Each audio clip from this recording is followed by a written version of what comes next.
Okay, so hi everyone, and welcome to our webinar with Helping Nature Heal. I'd like to start things off by acknowledging that we are in Mi'kma'ki, the ancestral and unceded territory of the Mi'kmaq people. This territory is covered by the Peace and Friendship Treaties of 1725. These treaties did not deal with the surrender of the land, but did set out the rights and responsibilities that settlers and Mi'kmaq people owe to one another. And as such, we are all treaty people. My name is Cass, and I'm working as an intern right now with the Nova Scotia Environmental Network.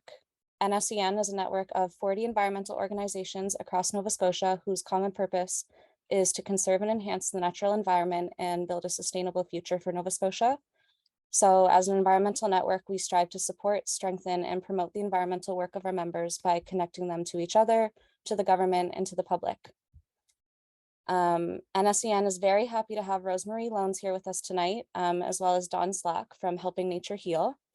Rosemarie is an award-winning ecological restorationist and is the president and CEO of Helping Nature Heal. She specializes in mitigating shoreline erosion and connecting people with nature. Rosemarie brings decades of education, research, and experience to restore naturally occurring ecosystems by blending heritage skills, practical knowledge, timeless wisdom, and science to achieve superior landscape visions. Rosemarie graduated from York University with a BA in Conservation and Environmental Studies, with prior studies in architectural design and further training in horticulture as therapy, ecological landscape design, shoreline erosion, master gardener, and landscape management. We also have Dawn Slack with us tonight, who is Helping Nature Heal's environmental research manager and is making sure things run smoothly behind the scenes. Dawn collaborates with private property owners, non-government organizations, and municipalities within the Atlantic provinces. She is a certified drone pilot, skilled at creating drone maps and analyzing the topography of individual properties. Dawn spends her days corresponding with clients, attending meetings, authoring reports, researching environmental topics, and adhering to methods of coastal protection. She graduated from the Nova Scotia Community College, Ivany campus, with a diploma in environmental engineering technology and a diploma in paralegal studies. She is an environmental professional in training credential with Eco Canada, and she will be achieving her certified engineering technologist credential in spring 2023. So with that, I'll hand it over to Rosemarie and Dawn.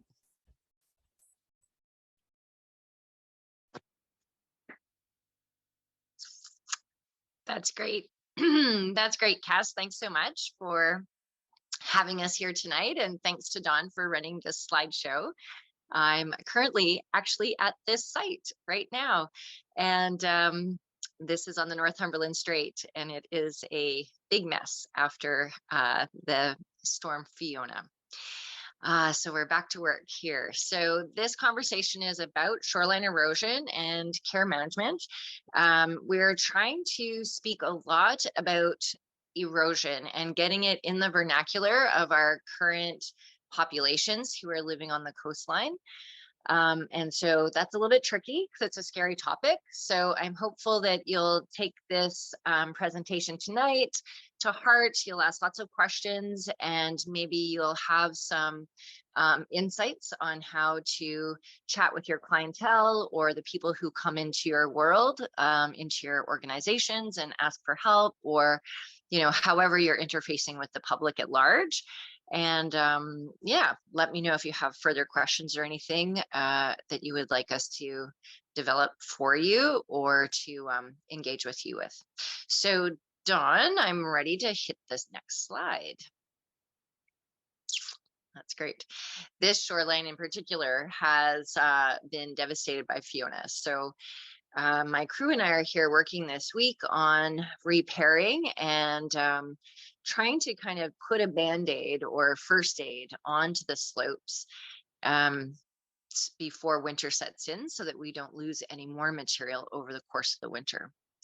So this is just a quick little page here to kind of show a little bit of what we've been doing, some of the awards we've won, and encourage you to check us out a little bit deeper, especially the article that was in the Environmental Engineering Journal. We had a staff member who did a master's thesis studying our methodologies, and it's explained in that journal topic, so in that chapter. So please check that out. And if you'd like more information, we can certainly send you some links to the thesis and some of the other work that we're doing. Okay, so I'll hit the next slide, please, Miss Dawn. Excellent.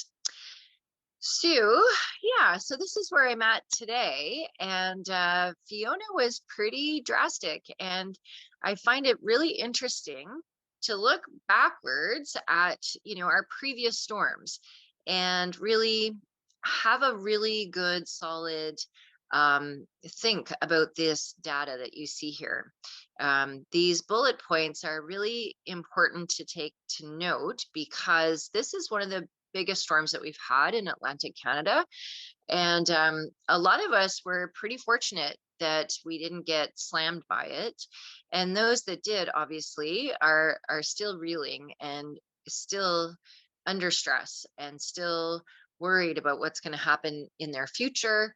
A lot of people are looking to insurance companies who are not paying out.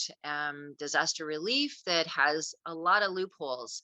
A lot of our clientele are from away, and their cottages are here on the shoreline, and they're not being covered by their homeowners insurance because they're not permanent residents.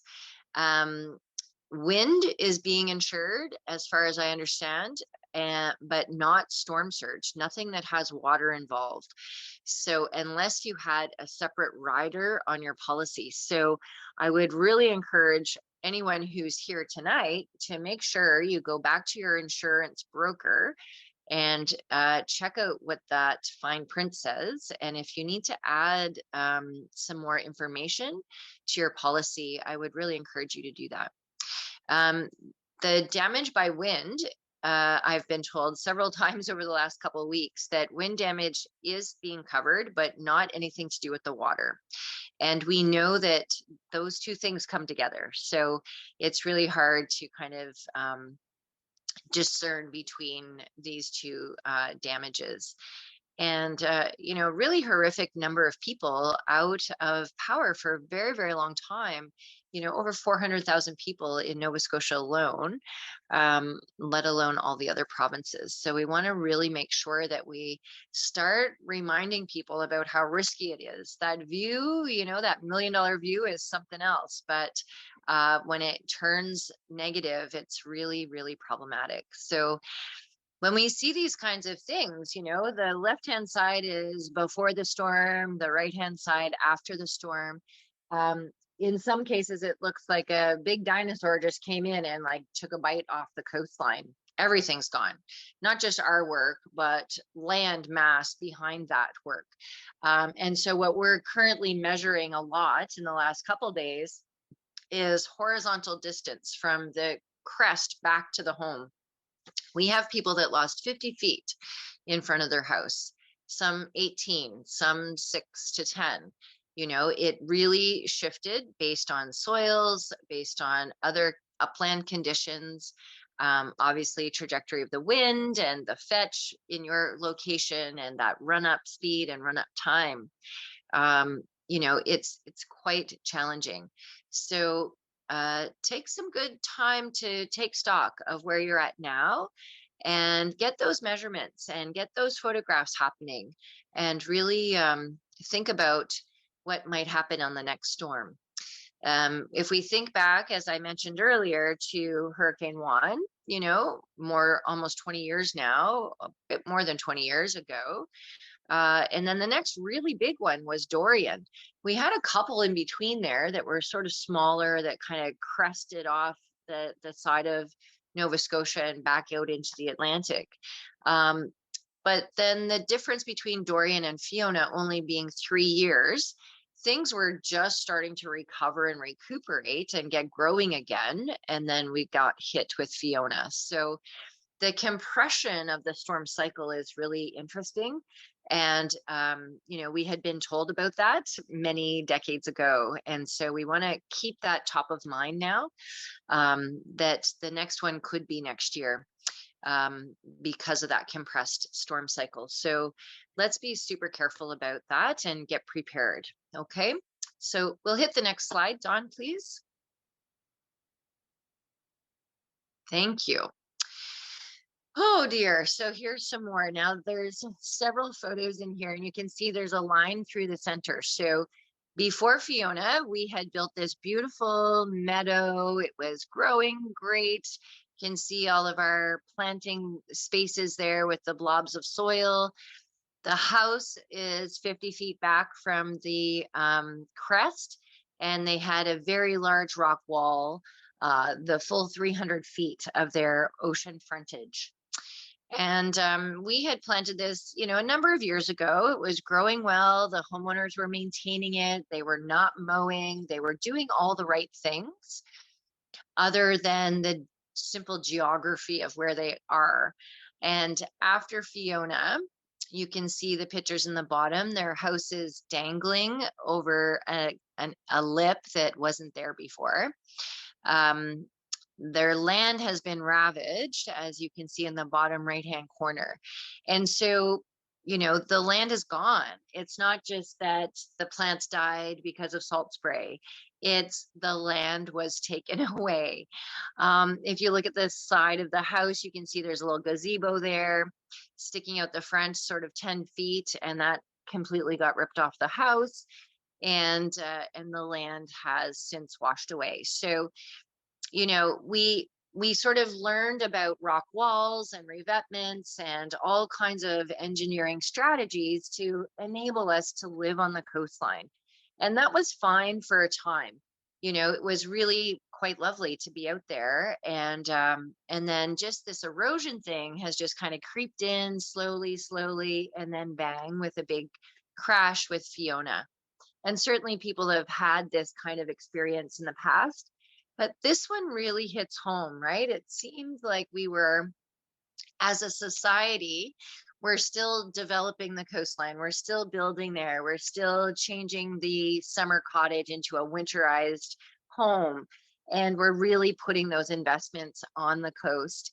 And when we see that devastation on the bottom right hand there, and the risk that these humans are now faced with, this is a pretty big deal. We need to really have this conversation more frequently.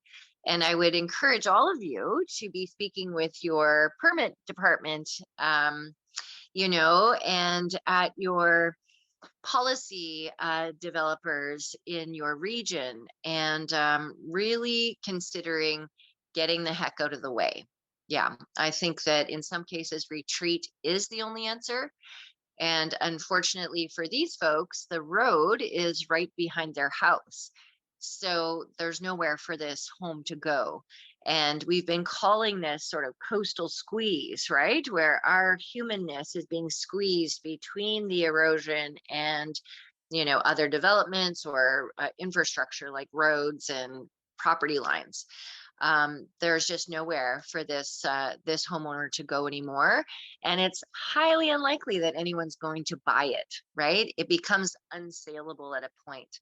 So when we talk about normalizing the conversation around development, around erosion, around all of these risks, we really need to, take these small baby steps in the conversation and chat with homeowners in a very sort of careful way, because a lot of people have, invested all of their savings into this cottage.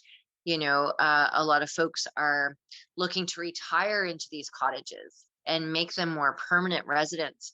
And I'm sorry to say, but I think that's a bad idea in some locations. So we'll talk some more about the reality check, but we'll hit the next slide and see what's up on that one.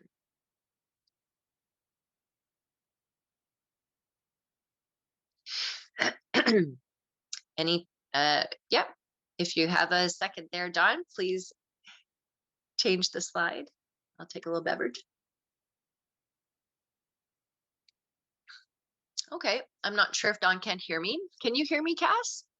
Yep, I can hear you. Yeah, I thought maybe I had muted Are you myself. able to see that there? That should be the next slide. I'm not sure if it's just not. through yet? It, One it, sec here. I'll try to back up one and come ahead again. okay, thank you. Did that work? No, well, not for me. Is it? Oh, Okay. there we go. You good? Yeah. Okay, great. Sorry about Thank that. you. Yeah, no worries. No worries. We've got a great quote here from Danica. I think most of us probably know Danica. She's sort of in my heart the queen of erosion. I've learned a lot from her, and this quote here: if we are able to integrate more natural elements, we are going to have a more sustainable coastal zone and be able to have a safer future for ourselves and future generations. So first, what does this mean, natural elements, right? So when we think about um, rock walls, for instance, rock is nature, rock is a natural thing. I think in some cases, we are still stuck in some old design details and thinking about natural elements. So could we use rock in a more natural setting, in a more natural way? Random rock clusters, things like that, as opposed to these kind of Lego walls or Timbit walls when you see the big granite walls, And can we bring the rock and use it for its greatest effort of breaking up energy and bouncing it back out into the world? Could we manifest that in a new way? So there's lots of conversations going on at the engineering table, as well as the contractor, right? The rock wall guys have been doing rock walls, pardon me, for quite a number of years. Most of them are older businesses and generational businesses, in fact. And I think when the first rock wall went up and people saw the waves bouncing back out and that it stood and it withstood some of those storms, it gave us a good sense of security at the time. But that was probably 50 years ago, And so we're in a different time frame now.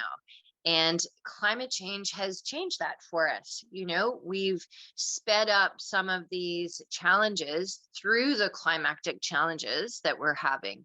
And so now we're faced with, engineering that just isn't working anymore and needs maybe a new voice or a new design tactic to it. And I know that the engineers are keenly interested and challenged by these issues and are working really hard at figuring out how to manifest something that's actually going to prove itself to be more of a solution.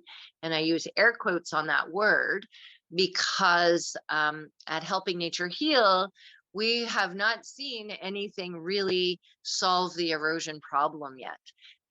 In fact, this photograph is of a destroyed rock wall that was built this summer by a local contractor who was, well known in the community, has been building walls for 2 generations now. Lots of understanding about drainage and geotextiles and infrastructure within the wall. And unfortunately, Fiona just said, sorry, that's not going to work, and blew it apart. And you can see that all of the rock is down on the beach now. And that was a pretty big investment, right? That was in the tune of $70,000 for this client.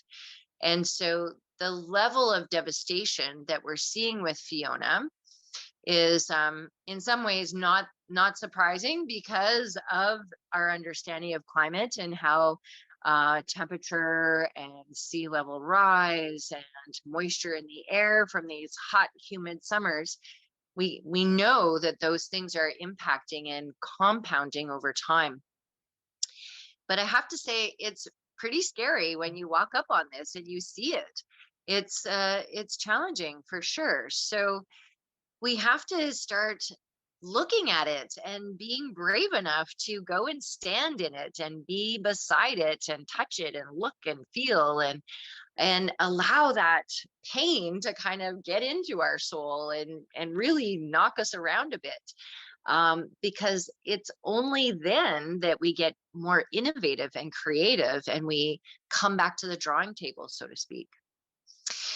Some of these bullets I think are really important in our language. So talking about sea level rise, increased storm surges, when people remove the vegetation from the shoreline and turn it into lawns for that magnificent view, we need to start thinking about the ramifications of those acts and what the upstream scenario might look like after we do that.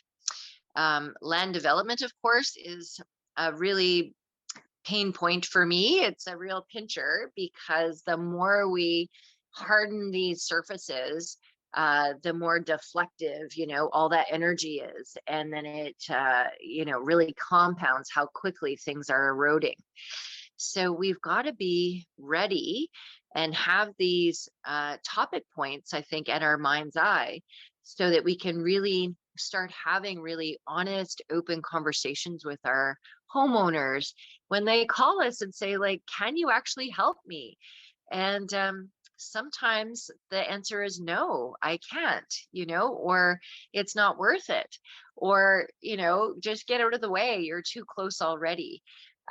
We have people who are, over 100 feet back, and they're very nervous still, of course, because they're watching that investment wash away on a daily basis. But they're not motivated yet to actually do anything because they feel like they're far enough back. But that client in PEI that lost 50 feet would say, it's never too far.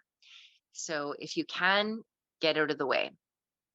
I think we'll go to the next slide and talk more about that. Thank you, Don.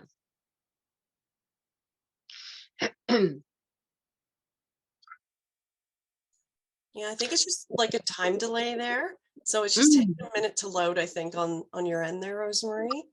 Okay. Just so you know. I'm glad it's there. Yep, I see it now. So this is a bit of a little time shot over the course of a few years working on a large slope on the Northumberland Strait. And you can see the toe of the slope. There is an old metal fence structure that was built. I-beams pounded 20 feet into the bedrock. Big, chunky, 4 by 12s and 12 feet long. Slid into those I-beam cavities, creating this fence. And in behind it, a whole lot of rock, and then some backfill, and graded the slope to approximately 45. And unfortunately, that fence only lasted for 2 winters, and then it blew apart. And that fence was almost $250,000. 300 feet long, and the slope above it is around 80 feet. So a huge amount of mass sitting behind that fence. And when the waves came up and over the fence, dislodged all the bouldering and the backfill and just busted up all that wood and sent it back out into the ocean. It's almost like Mother Nature is saying, you can't fool me, And so these people have a summer home at 26 feet from the crest. And so it's always really sad when we have these older folks, they've been there for 50 years or more. Everything was sort of okay. They invested a big chunk of money into an engineered strategy, and it just didn't hold up. Now I've seen these fences hold up in other areas, in quieter, smaller, lower energy areas. It's not to say that it can't work in the right space. And that's true for all of the different strategies I think that people are working on, that in the right location, they can do pretty good. And the second part of that equation is that the storms are not static, right? They're dynamic too. So they change from year to year, from storm to storm. The trajectory can be slightly different. That big funnel that they show us all the time, that route that the storm is going to take, With Fiona, it was quite wide. Other storms, it's quite narrow, and it, is really focused.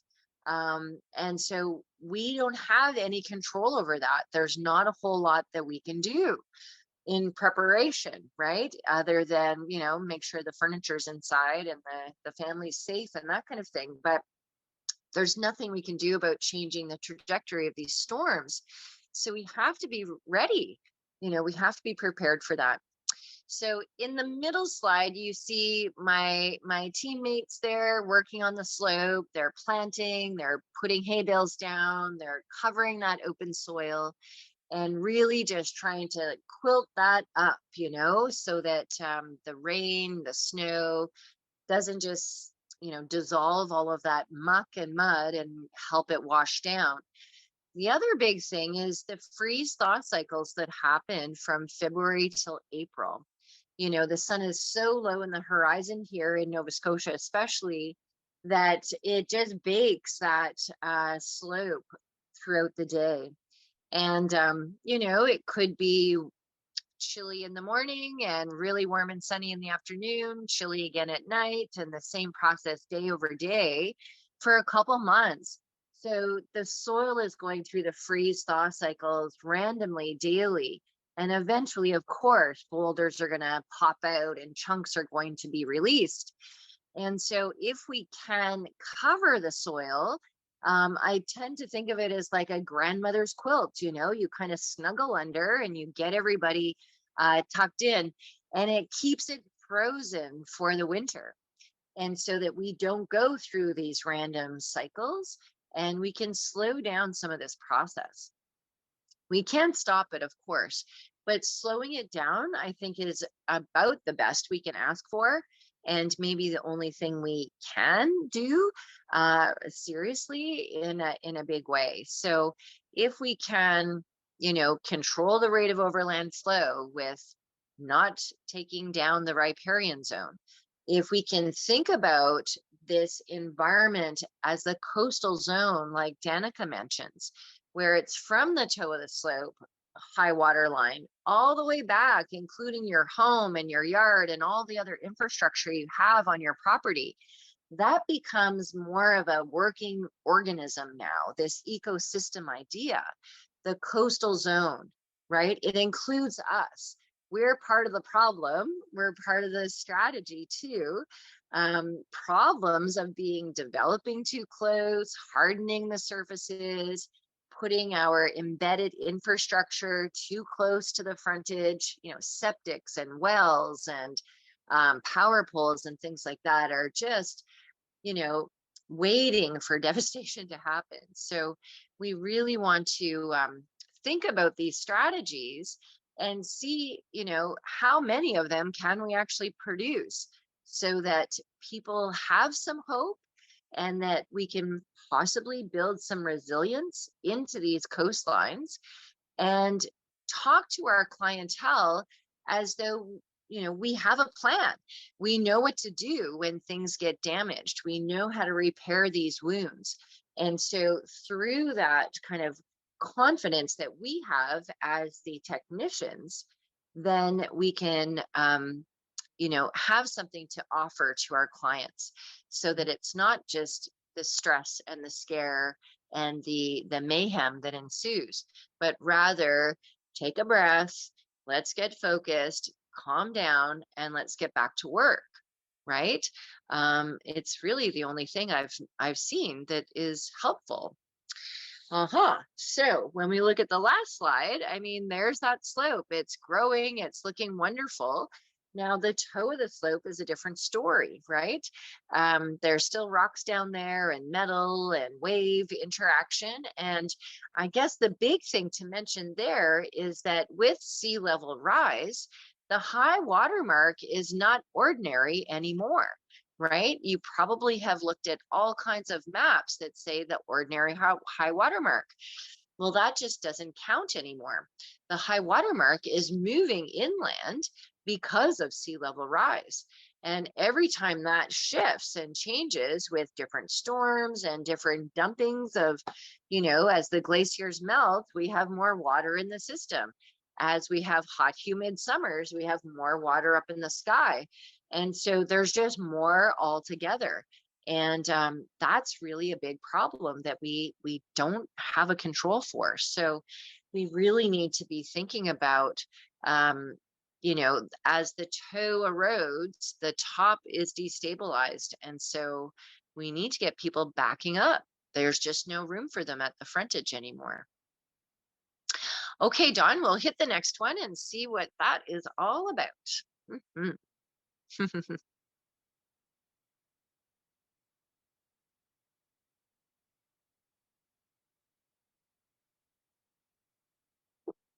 Oh, this is my favorite slide. Thank you so much. Great benefits, right? Obviously, the living shoreline space, and as you probably know, this active spot has so much value and importance when it comes to the critters that live amongst us. All of these beautiful specimens in these photos rely on this place and then some. There's obviously more that we could have added to this slide here. We've got all the big guns though, right? The eagles, the soil food web critters, the herons, skunks, and all kinds of bees and butterflies and whatnot. They rely on the coastal zone for their livelihoods, for the places where they grow their young and make nests and plan for their futures too. And so we really have to remember that we're not alone out here, and that we're doing it for all of us. We're doing this work so we can all live here for the rest of our days and continue to flourish in these spaces. And they all play a really great part, and Dawn's done a great job at listing all of that. The birds eat these insects and then they poop out the seeds when they're flying around, and they're building their nests and feeding their babies, and on and on as the ecosystem works. And it's really important to remember that we're in there somewhere. You and I belong in this place, working and living with these creatures, and especially those that we don't see so often under the soil. The soil food web is such a dynamic place and so important and valuable to our capacity to stay living here, right? This mycelium layer that travels for miles and miles is really the magic gun, I think, that is kind of knitting the soil horizon together, binding those roots to the soil, binding roots to each other, trees and shrubs and perennials and all the companion plants of the forest ecosystem living in harmony together, sharing nutrients and water and information amongst themselves. If you haven't read yet Finding the Mother Tree or Braiding Sweetgrass or The Hidden Life of Trees, the top 3 big ones of the last couple of years, you really need to dive in there and find yourself within this ecosystem by really diving into those books and reading them well. It's important that we know that it's not just about us, that the good of the commons is really valuable. We want the trees and the plants and everything, of course, the beauty, the wisdom that they give to us, and the companionship that we have with the forest. And then all these little guys, around us that make it really healthy and sustainable and provide nutrients and good soils for us. If we don't have these connections, it's really hard to invest in saving these spaces, right? If we look out the window and it's a lawn and a couple ornamental shrubs, and we're never out there actually getting bit by mosquitoes and playing tag with the children and rolling around in the lawn and having picnics and things, if we don't love these places, it's really hard to protect them. And it's hard to invest in our soul and our intrinsic values and put our time and effort and money out into the world to protect these spaces. It's almost impossible to do that if you don't have that really love and entanglement within your soul and your instincts and things. So I implore you, the erosion conversation has to include all of these things that are at risk if we don't do something about it. And replant and revegetate and get some stability into the soil horizon, right? It's really, really important to do that. And I think the benefits really outweigh the expenses for sure, especially to these critters. But to us, you know, a small investment of time and energy, a little know-how, a little elbow grease, maybe they hire a program or a project or whatnot, but just being active out there, paying attention, monitoring is really valuable skills to share with your people and ensure that people are tightly wound about this subject. All right, we'll go to the next one.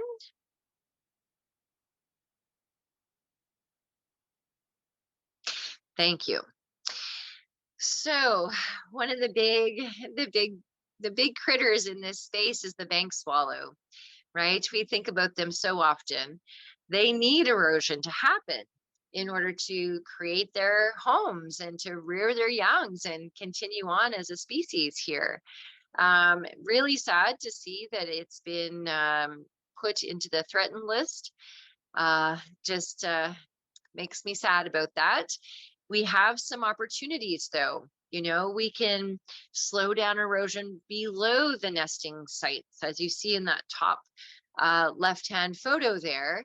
We have laid sod blankets and hay bales and staked in some of the chunks that have eroded off the top of the edge, but we've allowed for that slow erosion to continue, as the homeowner has as well.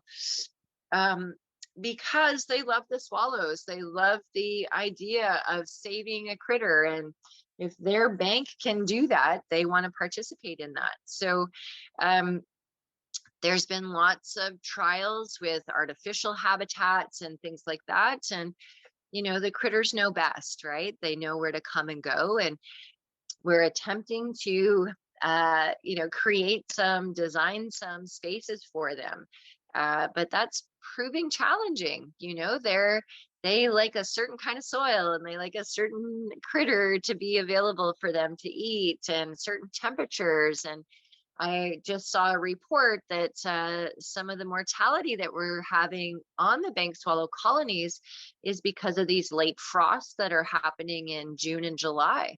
You know, these cold snaps that we get now because of climate change are killing the babies, or the bugs are gone because they're being frosted out. So there's no food for the birds to actually eat. So we have to think about that. And if we want these critters to remain and stick around, we have to provide for them. So we can do that in a designed way. And this is one sample of it. It creates really interesting opportunities for us humans to head back to the drawing table and get innovative and creative again. It can provide opportunities of work for some of our landscaping teams, for people who work on the shoreline. As the erosion continues and is somewhat unstoppable, it makes us kind of think about that. You know, all of a sudden we're not in control anymore as humans. You know, what do we do about that? How do we feel about that? You know, it brings new questions to the table, which is always good. It's always great to stimulate those conversations and see what other people are thinking and what other districts are doing, what other organizations are doing. And so this idea of challenge and opportunity is always a really interesting one to investigate.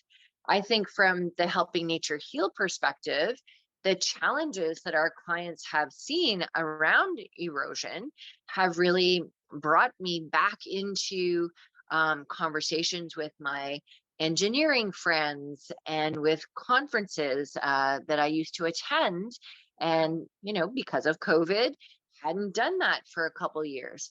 So really looking forward to getting back in touch with other experts and field field workers, people that are out there on a daily basis like we are, to compare notes, right?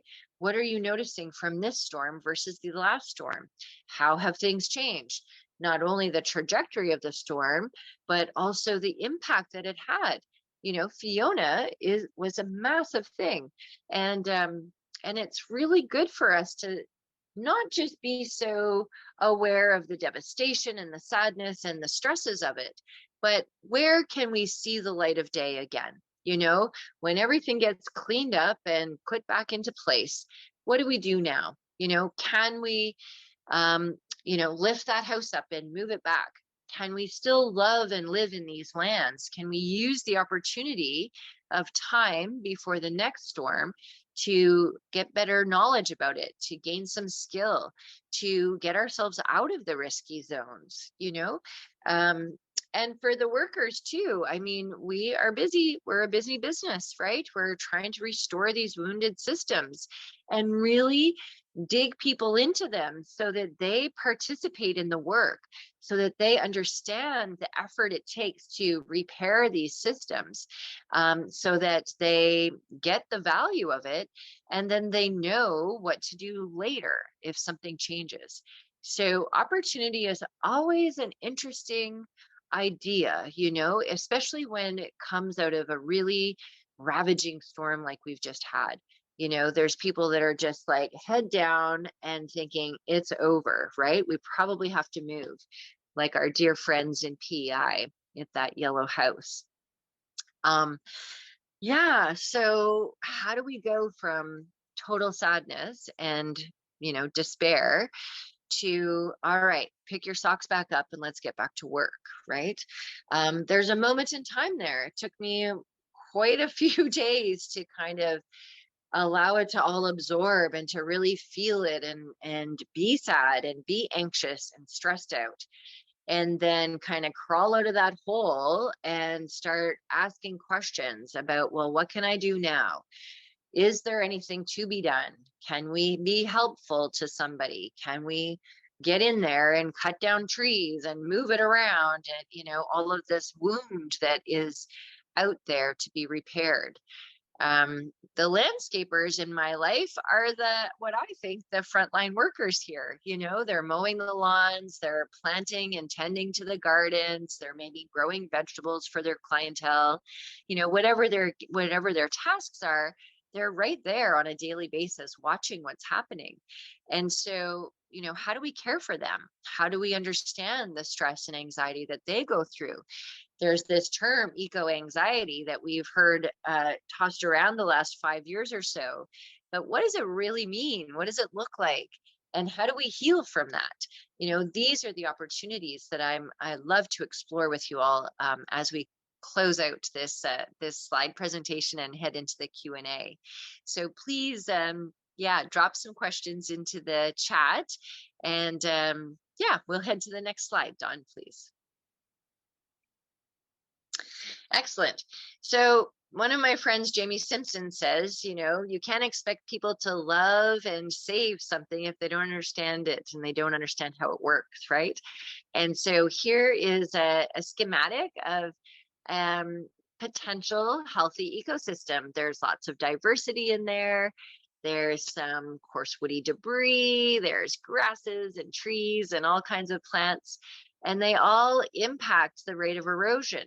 I love the idea of the raindrops bouncing off of those leaves and bouncing off of stems and trickling down trunks and gently entering the forest and the soil horizon, as opposed to a clear cut where everything is just pounding and, blasting downward. This is a gentle life that we can lead. And that we can repair too. This is a great goal to head towards. It may be a bit altruistic in some cases and in some energy areas, but I think that planting is always a good response.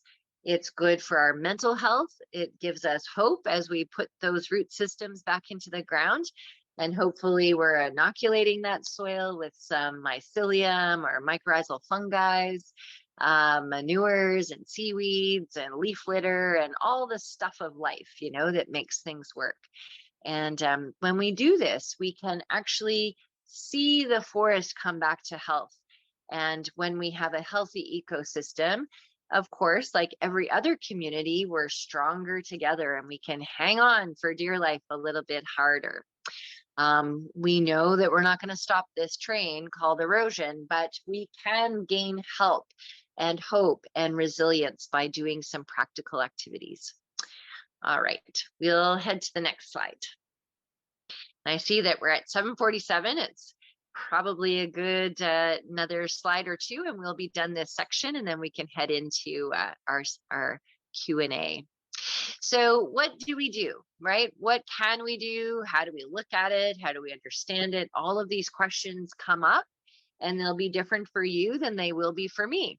There will be time to take a moment and take a deep breath and start anew. Just like any other challenge, when there's vandalism in a public park, we don't shut down the park. We paint over it or wash it off and start again. If someone, pulls a scab off their finger, we don't cut them off at the elbow. We heal it up again, right? Put another Band-Aid down and carry on. Sometimes I think of this work like a Band-Aid or first aid, until the plants can really grow again and really stabilize that space. We are mimicking the healthy ecosystem methods and trying to manage all of that at the same time. You can see there's Dawn up there in the right-hand corner flying her drone and getting us some good visuals for these presentations and over the steep slopes. The top left-hand corner, you see the crew there with their hard hats on, and they're rappelling down a cliff and planting away and trying to get those slopes revegetated. There's lots to talk about, and really looking forward. So we'll go to the next slide. I think it's just our contact info on there, and we'll just hang tight there as folks come into the Q&A. And I think between Dawn and Cass, we'll bring those questions out into the world so we can chat about them. All right, thanks so much. Oh, I see here some. Okay, so I can read these on my screen. Oh, it just disappeared on me. So I'm not sure who's going to manage the Q&A, but if you want me to read them out and then answer, or if you want to read them, that's fine with me too. I can read them for you, Rosemary. So Mitchell is asking, what flora species do you find thrive as well as develop strong root systems to hold the soil together in the harsh coastal shoreline environments? Sure. Thanks for the question, Mitchell. The perennial layer is one of my favorites to play with because there's so many opportunities there. I really like this seaside goldenrod, and our friends over in PEI at what is that eco farm now? I just forgot the name. McPhail's Nursery. Gary Schneider and his team have finally been able to get the seed stock from their seaside goldenrod to germinate. So I'm pretty sure they'll have a good colony for sale in the spring. Seaside goldenrod's one of my favorites. It's a broadleaf goldenrod and has a really twangly spaghetti-like root system that gets down and gets wide and deep. And of course, regular goldenrods are nice.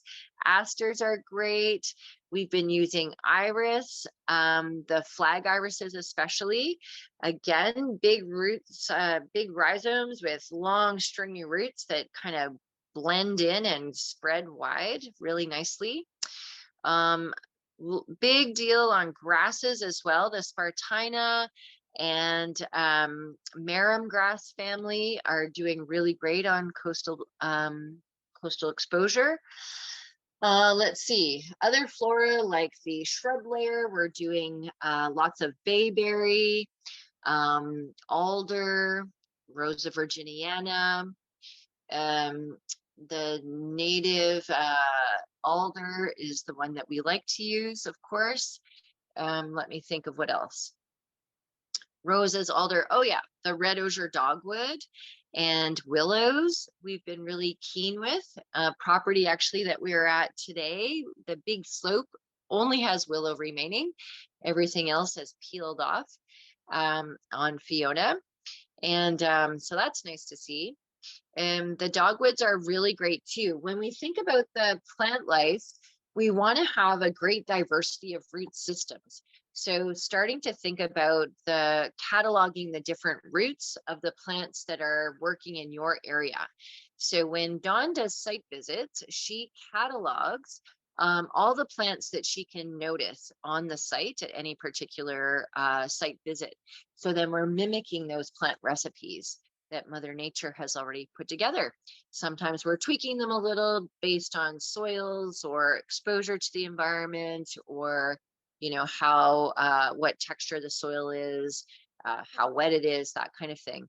But yeah, it's very site specific. So I think my biggest tip would be to get outside and have a gander at what's growing there when we stop mowing the surfaces, and do more of that. Mhm. Thank you.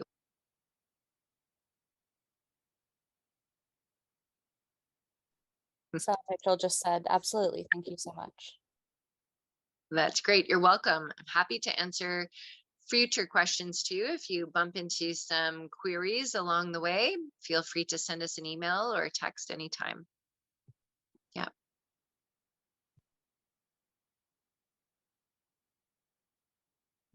Does anyone else have any questions? You can feel free to raise your hand, or you could put them in the chat and I can read them off to Rosemary. In the meantime, I have a question. So at the beginning, you mentioned adding additional information to your insurance policy. So what type of info would you be talking about there? Oh, great questions. Yep. My insurance company is asking me things like, how far away is the home from the crest? What is the size of the home in comparison to the size of the land, the plot of land that you actually own, the boundaries?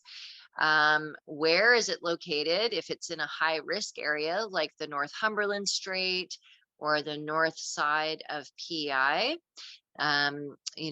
Cape Breton, they're looking for regional information as well.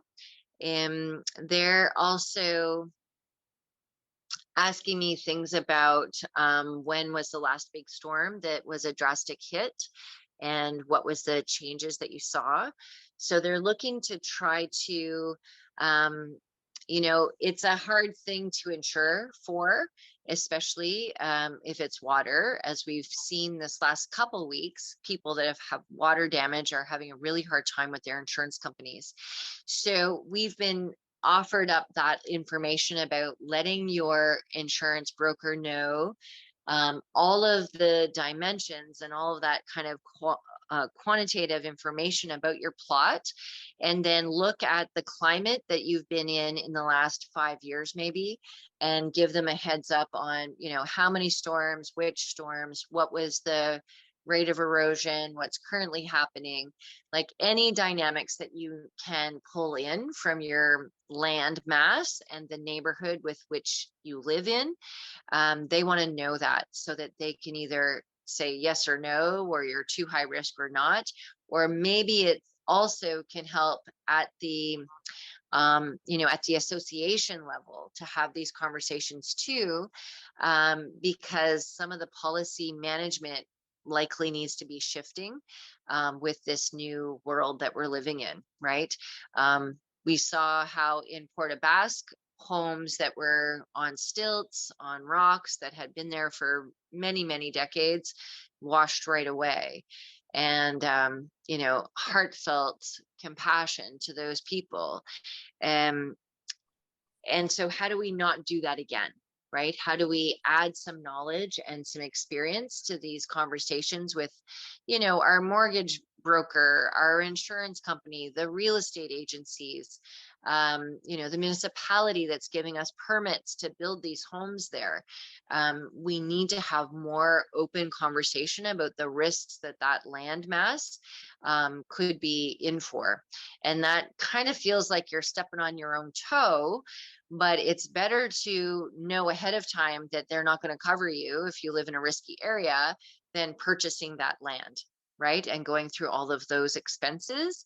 If you can't get insurance and you don't have, a venture capitalist in your back pocket with a deep money, you maybe you shouldn't live there, right? You need to take that into stock. So yeah, I think having these open conversations will really illuminate a lot of people, because right now, a lot of people are quite surprised that they don't have any coverage. And what a shame, right? That they've invested their money and there's nothing that can be done for them. So.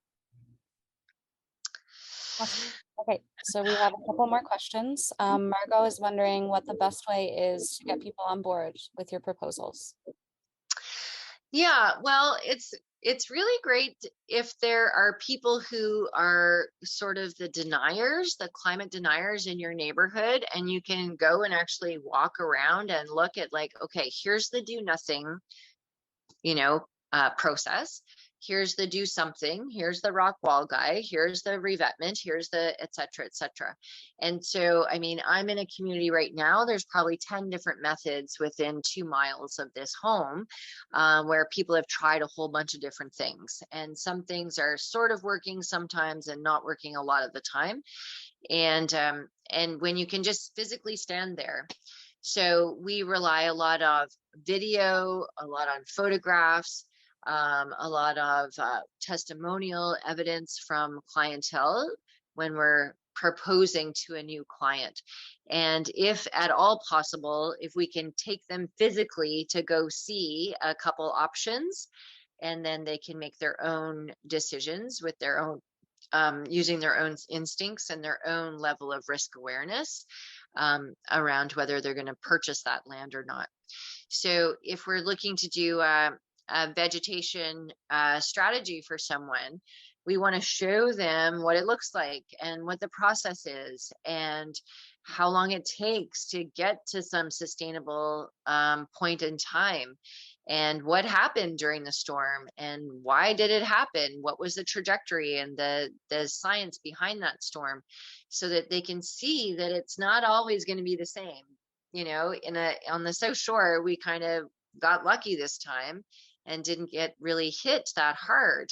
But then, 2 storms before, we got blasted. So there's so much dynamics and there's so many site specifics that you really just need to take it one step at a time and have a good chat, go see some things, talk it through, have a look at the long range forecasts. People are always predicting the next storm cycle and that kind of thing. So you do your homework and then do the best you can with what you have, whether that's budget constraints, time constraints, or, supply chain constraints too. You just have to do the best you can. Mm-hmm. Okay. Jess is asking, what methods do you use when talking to people who deny coastal erosion and sea level rise? Yeah, well, it's kind of like banging your head on a wall, right? If they're not believing you, then maybe you don't spend too much energy trying to convince them. There is a time and place for everything, I think. Education, of course, is amazing. And if people are willing to listen and learn, and even if they don't agree, just be involved in the conversation. It's great when people disagree, because that's when opportunity shows up, right? To learn about each other's thoughts and processes and things.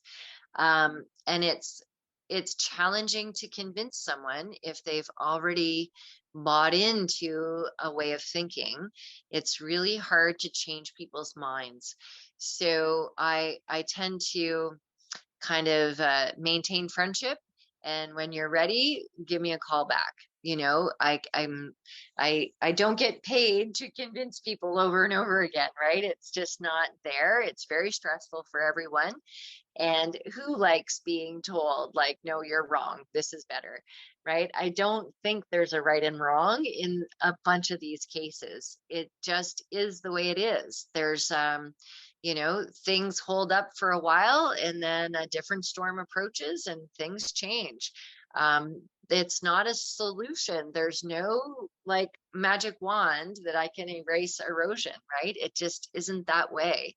And it's forever, it will be different. Every storm is going to be different from the next one. So if someone doesn't see that and doesn't believe that there's anything to be done, then we just don't agree and we don't have a conversation then. I think it's impossible to convince someone otherwise. Agreed. Does anyone else have any more questions?